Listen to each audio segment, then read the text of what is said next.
personne ne se rappelle du jour de sa naissance, sauf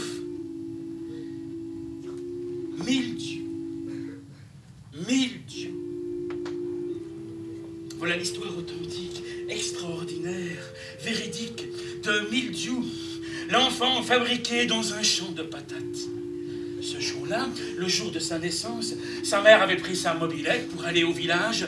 Elle voulait faire quelques courses, mais surtout, elle voulait acheter des pots de peinture pour repeindre la chambre où son bébé à naître allait grandir.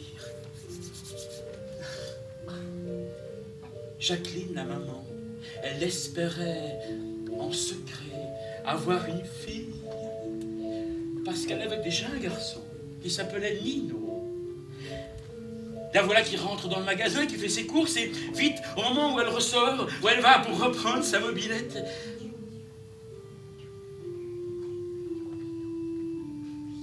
en panne, la mobilette. Impossible de redémarrer la fichue mobilette. Voilà, ma Jacqueline.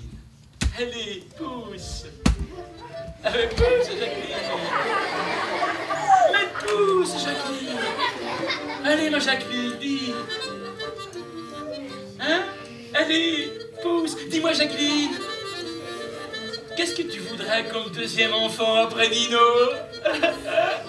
Comment ça, pas une fille, André? Mais qu'est-ce que vous avez... Comment ça pleure tout le temps, les filles?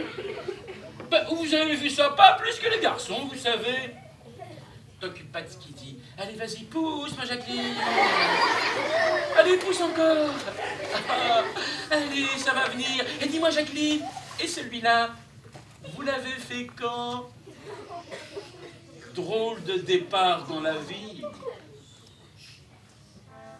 Naître à cause d'une panne de mobilette.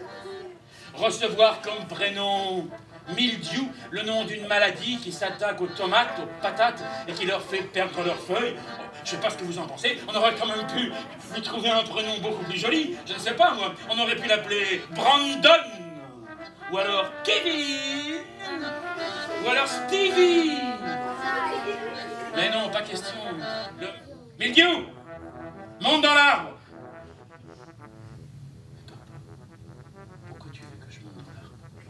Tu sais bien que j'ai peur.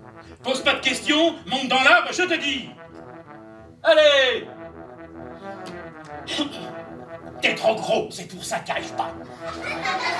Jacqueline, Jacqueline, ton fils Mildiou, il mange trop. Eh ben, je te l'ai toujours dit. Oh, ça va, ça va, ça va. Oh, il y arrivait. Donc, il mettait du temps. Et il y arrivait. Voilà, ça y est. Allez, allez, me tire sur les bras. Voilà, ça y est. Un jardin.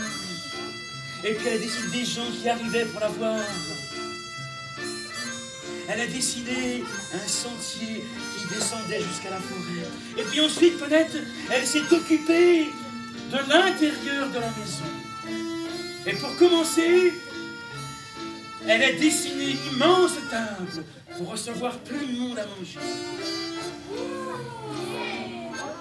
Sur la nappe, elle a brodé des fleurs.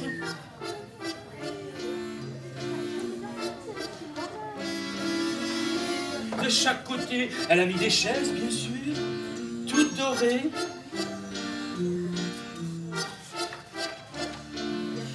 Et ensuite, peut-être, elle s'est fait un immense vaisselier pour mettre toute sa vaisselle. Et ensuite, peut-être,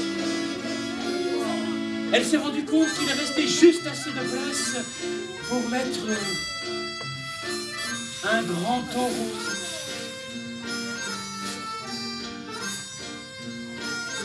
Et peut-être le taureau, elle l'a colorié en bleu. Le papier du rouleau était en tissu. C'était des très très gros rouleaux. Et quand il l'a déroulé, c'était une histoire d'amour. Il a eu envie d'en lire une autre. Oh mon Dieu, ça c'était l'histoire d'amour entre son père et sa mère quand ils s'étaient rencontrés. Ils avaient donc vraiment fait l'amour pour qu'il existe. On ne lui avait jamais dit, sur laquelle on avait écrit la grande et belle histoire d'un mildiou, suite et fin. Oh, enfin. Et en dessous, on avait écrit merci de fermer la porte en sortant à cause des courants d'air. Oh mon Dieu! Et la mildiou s'est retrouvée dans un jardin incroyable. Il n'avait jamais vu un pays aussi beau de sa vie. Il y avait des arbres de toutes les couleurs, de toutes les grandeurs, de toutes les grosseurs, et puis les feuilles. Elles étaient larges, elles étaient belles, elles étaient fines, elles étaient grandes. Oh